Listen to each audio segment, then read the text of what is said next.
اعوذ باللہ من الشیطان الرجیم بسم اللہ الرحمن الرحیم۔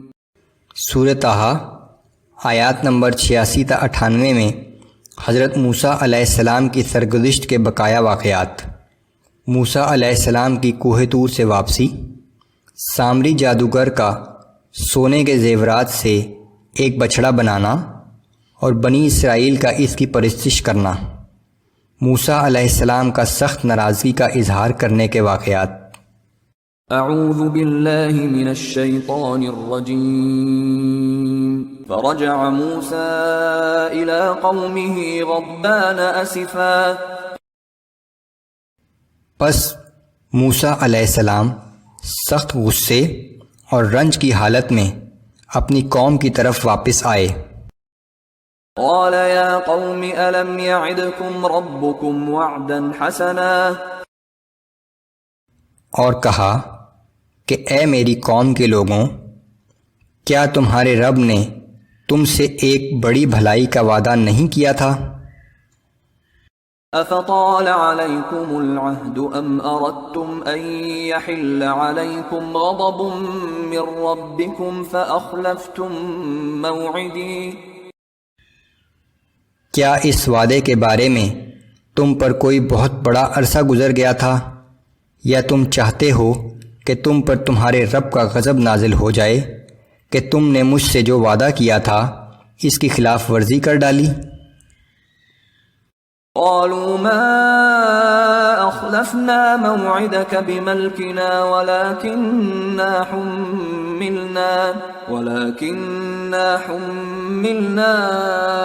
اوزارا من زينة القوم فقذفناها فكذلك القى السامري۔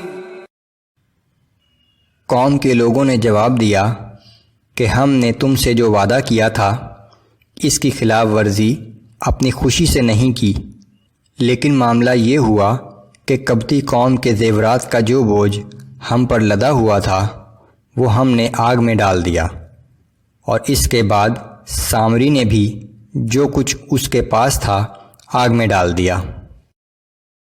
فأخرج لهم عجلا جسدا له خوار فقالوا هذا إلهكم وإله موسى فنسي۔ پھر سامری نے اس سے لوگوں کے لیے ایک بچھڑے کا مجسمہ بنا لیا جس میں سے گائے کی سی آواز نکلتی تھی۔ اسے دیکھ کر لوگ کہنے لگے کہ یہی تو تمہارا اور موسیٰ کا معبود ہے، لیکن موسیٰ بھول گیا ہے۔ افلا يرون الا يرجع اليهم قولا ولا يملك لهم ضرا ولا نفعا۔ ان گمراہ لوگوں نے یہ بھی نہ دیکھا کہ وہ بچھڑے کا مجسمہ نہ تو ان کی کسی بات کا جواب دے سکتا ہے اور نہ ان کے لیے کسی نفع و نقصان کا اختیار رکھتا ہے۔ وَلَقَدْ قَالَ لَهُمْ هَارُونُ مِن قَبْلُ يَا قَوْمِ إِنَّمَا فُتِنْتُمْ بِهِ۔ بلا شبہ ہارون علیہ السلام نے موسیٰ کی واپسی سے پہلے ہی بنی اسرائیل سے کہہ دیا تھا کہ اے میری قوم، تم اس بچڑے کے ذریعے آزمائش میں مبتلا کیے گئے ہو۔ وَإِنَّ رَبَّكُمُ الرَّحْمَنُ فَاتَّبِعُونِي وَأَطِيعُوا أَمْرِي۔ بے شک تمہارا حقیقی رب تو رحمان ہی ہے، پس تم میری پیروی کرو اور میرا حکم مانو۔ قالوا لن نبرح عليه عاكفين حتى يرجع إلينا موسى۔ مگر ان کی قوم نے جواب دیا کہ جب تک موسیٰ ہمارے پاس واپس نہ آ جائے ہم تو اسی کی پرستش کرتے رہیں گے۔ قال يا هارون ما منعك إذ رأيتهم ضلوا ألا تتبعني أفعصيت أمري۔ موسیٰ علیہ السلام نے کہا کہ اے ہارون، جب تم نے دیکھا کہ یہ لوگ گمراہ ہو گئے ہیں تو میرے طریقے کی پیروی کرنے سے تمہیں کس بات نے روکا؟ کیا تم نے میرے حکم کی خلاف ورزی کی ہے؟ قال يا ابن أم لا تأخذ بلحيتي ولا برأسي.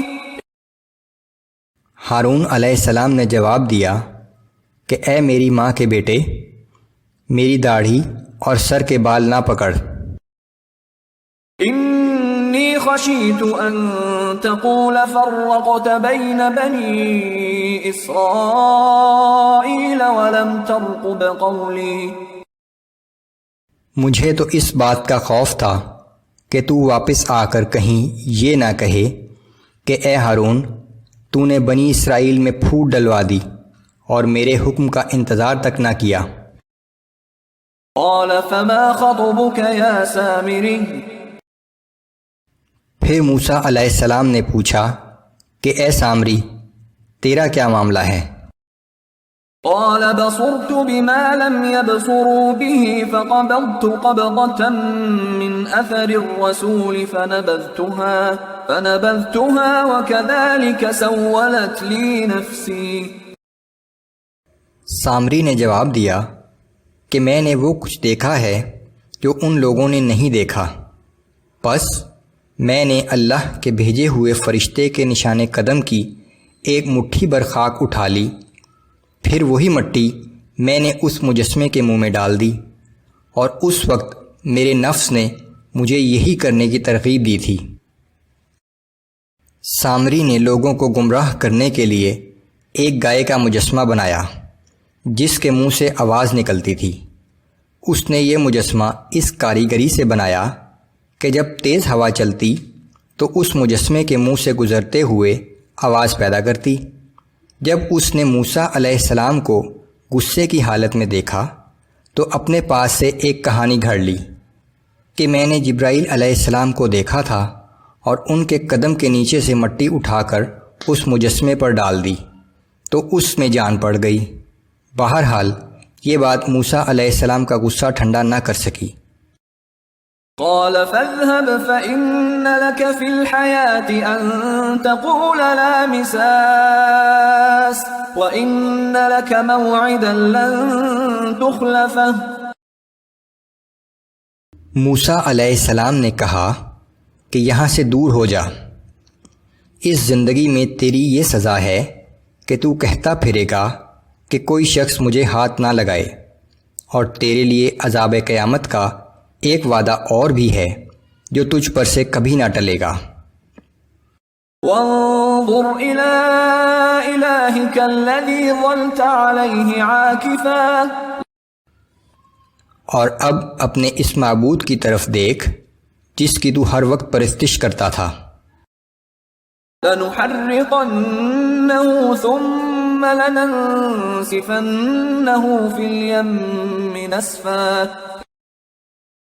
ہم اسے ابھی جلا کر راکھ کر دیں گے اور پھر اسے دریا میں بہا دیں گے۔